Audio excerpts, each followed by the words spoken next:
Salut à tous, on est de retour, c'est Bismart et on est de retour pour parler transformation, et d'ailleurs on dit transfo dans les entreprises. Je ne sais pas si on prononce d'ailleurs le mot transformation, c'est la transfo. Et la transfo, mais on va y venir, c'est sans doute le cœur de vos préoccupations. C'est en tout cas le cœur des préoccupations d'énormément de chefs d'entreprise. Il y a un avant, après le Covid sur cette histoire de transfo. Et donc on va parler de ça avec Isabelle Desrosiers. Salut Isabelle.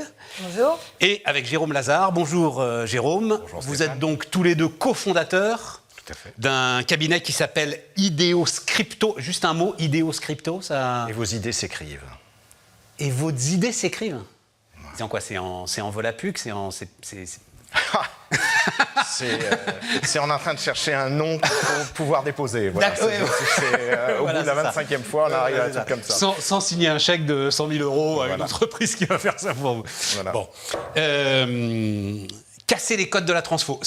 Globalement, c'est l'objet, j'ai l'impression, de votre démarche.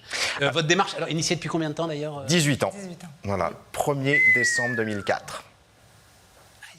Ah oui, donc on va pouvoir parler un petit peu de l'accélération de... Tout à fait, ça a sacrément évolué. Casser les codes de la transfo, alors, casser les codes de la transfo, je ne sais pas si on casse les codes de la transformation, mais en tout cas, on a essayé de casser les codes de la manière de le traiter et d'accompagner les entreprises dans la transformation. En fait, Ideoscripto, il y a 18 ans, c'est né d'un constat et puis d'une rencontre. Le constat, c'était simple. Moi, je venais du monde de l'événementiel. On nous consultait pour faire la présentation des plans stratégiques. Avant, il y avait les cabinets conseils en stratégie qui avaient fait le quoi, le quand, le combien, le quand, le comment, etc. Et puis l'agence faisait le waouh, on va dire, pour résumer. Mais on s'est aperçu qu'il manquait un truc. Pourquoi? À aucun moment, on se posait la question du pourquoi. Pourquoi la transformation? Pourquoi les gens se transforment? Pourquoi on doit se transformer maintenant? Pourquoi? Et la deuxième chose, c'est la rencontre avec Isabelle. Isabelle, c'est une femme. Elle est nord-américaine, parce qu'elle est québécoise. C'est une artiste, une designeuse. Voilà, donc j'ai amené... On est nord-américain quand on est québécois, Isabelle? Ah oui, clairement. Ah oui. Oui, clairement. Je veux dire, on amène avec nous un formatage, une manière de penser, une manière de voir les choses, peut-être plus de pragmatisme aussi. Dans certaines choses, et puis j'apporte... Oui, mais comme le dit Céline Dion, les loups sont à nos portes, mais les toits grattent le ciel. C'est-à-dire, il y a l'Amérique du Nord, mais il y a aussi... les spécificités québécoises. Oui, puis il y a aussi le fait qu'on est quand même aussi des Britanniques francophones, et puis il y a le fait aussi qu'on est des anciens Français. Donc ça fait beaucoup de choses en fait, qu'on intègre. C'est passionnant. Et justement... Ça donne, tu crois que ça donne un spectre plus large à la réflexion, à la création? Oui, je pense qu'il y a quelque chose aussi, parce que c'est... Peut-être aussi parce que c'est un... Là, je parle du Canada en général. C'est un peuple calme, mais qui est assez gourmand, qui est assez curieux, en fait, qui aime aller assez facilement à l'innovation et aux idées et tout ça. Donc oui, peut-être que ça apporte quelque chose. En tout cas, ça donne une différence sur le marché français, ça c'est sûr. Et oui, et puis leur impact en France est incontestable. Donc quand vous regardez quand même la petitesse de cette population et l'importance et l'impact qu'elle a depuis des décennies en France, vous vous rendez bien compte qu'il se passe quelque chose. C'est pour ça qu'il faut créer... alors, vous parlez de séminaires mémorables, mais il faut créer un espèce de moment qui va poser l'ensemble du processus? Oui, j'ai envie de dire, surtout, c'est d'amener les gens à explorer la transformation autrement. Et l'événementialisation, comme tu le dis, nous y aide. C'est-à-dire que si on se limitait à un petit PowerPoint et puis des post-it, ça ne suffit pas. D'amener les gens à explorer... Ça fait 18 ans qu'on existe, mais donc les tout premiers trucs qu'on avait essayé, Isabelle ayant une grande expérience de la théâtralisation des magasins, de faire l'experience room, c'est-à-dire comme dans le studio, on crée la vision de ce qu'allait être la transformation. Et donc les gens jouaient avec, s'appréhendaient.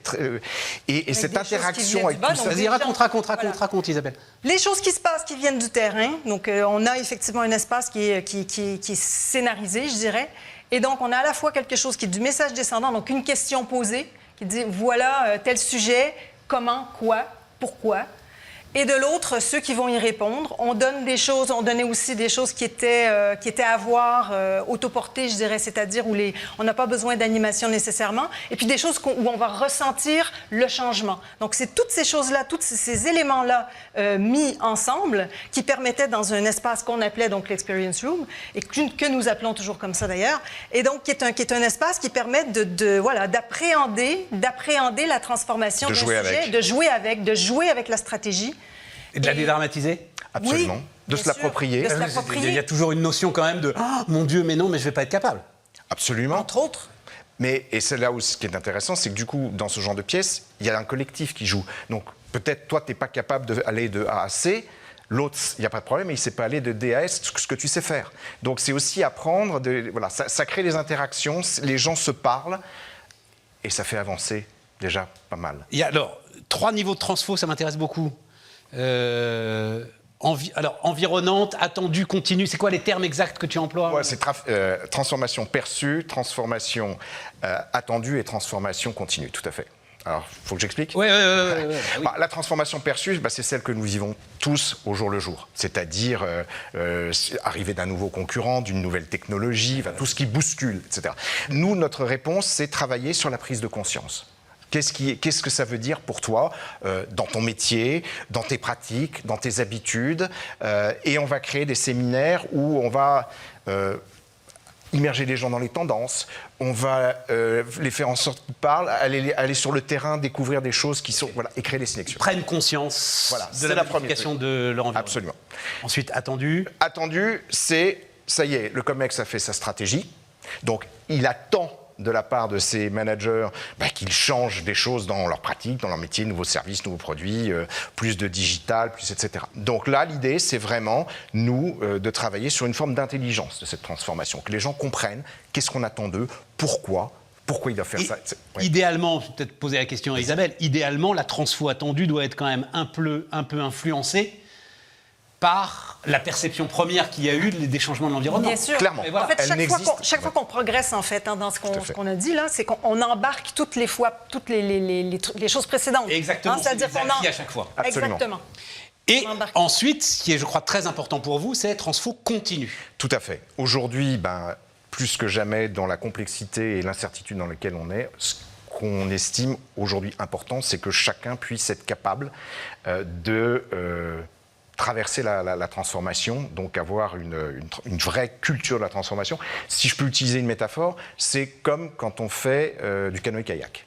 On est dans un flot d'eau, on ne sait pas du tout ce qu'il y a derrière le caillou, on doit s'adapter, on avance, on est deux, on se suit les uns les autres, on s'arrête, on regarde, on a du plaisir, on a eu de la douleur, mais on a appris des choses. C'est ça pour nous, cette partie-là, où vraiment c'est important de développer plus que jamais cette culture de la transformation. Est-ce que c'est clair ? Oui. Isabelle, quelque chose à ajouter sur le canoë-kayak, non C'est qu'il faut prendre plaisir, sur en fait. le rafting. Oui, alors justement, le rafting, est-ce que c'est pas encore pire parce que là, on maîtrise plus rien du tout. Mais en tout cas, pour ce qui est du canoë-kayak, c'est bien ça. La devise, c'est bien quand on est dessus, c'est d'avoir le plaisir d'affronter, en fait. Hein. C'est le plaisir de découvrir. Transfo devient un plaisir. Ouais, absolument. C'est ça. Du fun. Et un mot, parce que le temps tourne très vite, peut-être Isabelle, l'accélération de la demande de transfo, là, en ce moment, hein, il y a eu un avant, un après-Covid. Ah oui, toutes clairement. les entreprises ont pris les incapacités de leur business model en pleine face et sont en train d'essayer de trouver des solutions. Il y a ça, oui. Et puis, il y a le fait d'avoir tout simplement, pour certains, le COVID a été aussi une pause bénéfique, c'est-à-dire le fait de grandir. Et là, on est dans l'organisation doublement impactée, c'est-à-dire le fait d'avoir changé quand même des lignes dans leur organisation et en même temps d'avoir à découvrir le fait que, on est passé de l'autre côté du COVID, c'est-à-dire des gens qui restent à la maison, qui travaillent de loin, qu'il faut tout de même fédérer, avoir avec soi et de trouver aussi les nouvelles modalités de travail. Donc tout ça, c'est bien compliqué et puis on est très content en tout cas de pouvoir contribuer à ça. Ah bah oui, tous hybrides. Ça, hein, comme il dit, tous hybrides ou tous hybrides. Tous hybrides. Mais absolument. Alors ça, c'est une conviction forte que je partage avec une philosophe, tiens, je vais citer son nom, qui s'appelle Gabrielle Alperne, que vous connaissez peut-être, qui, le thème du centaure.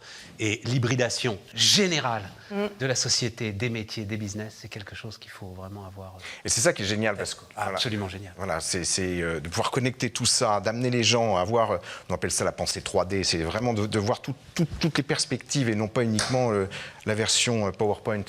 Voilà, ça pour moi c'est vraiment, on vit un moment passionnant. Difficile, mais passionnant. On se réinvente tous les jours parce qu'on vit comme toi, comme tout le monde, ces transformations.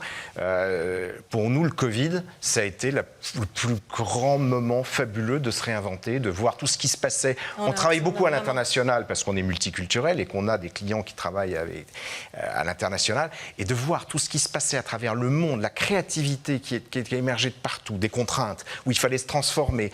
Voilà. Jérôme, je me tais. Les meilleures choses ont une fin, y compris cet entretien. Voilà. Merci à vous. Merci Et merci à vous de nous avoir suivis.